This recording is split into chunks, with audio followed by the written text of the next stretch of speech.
கடகராசி அன்பர்களை பொறுத்த வரைக்கும் தை மாதம் ஒரு சிறந்த மாதமாக உங்களுக்கு அமைய போகுது. கடகராசிக்காரங்களுக்கு எப்பவும் என்ன, தூய மனசு. கடவுள் கொடுத்த கிஃப்ட் என்ன கடகராசிக்கு அப்படின்னா தூய மனசு. எதனால் தூய மனசு? தண்ணீர். கடகராசி என்பது தண்ணீர் ராசி.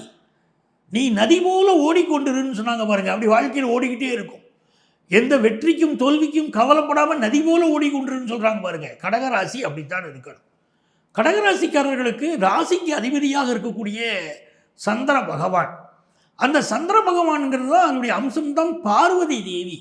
பார்வதி தேவியை வழிபட்டுக்கிட்டே இருக்கணும். வழிபட கடகராசிக்காரர்களுக்கு முன்னேற்றம் இருக்கும். இப்போ என்ன தை மாதத்தில் என்ன சிறப்புன்னா, 7ஆம் இடத்துல செவ்வாய், சுக்கிரன், சூரியன், புதன் 4 கிரகங்கள்.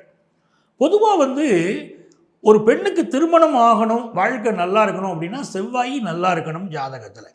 இப்போ செவ்வாய் சுக்கிரன் அப்படின்னு சேர்க்கை ஒரு பெரிய யோகம். இது என்ன யோகம்னா, நல்ல வசதியான வரன் அமைவார் அப்படின்னு ஒரு அர்த்தம். 2 பேருக்கு இடையில் ஒரு நல்ல அண்டர்ஸ்டாண்டிங் வரும்.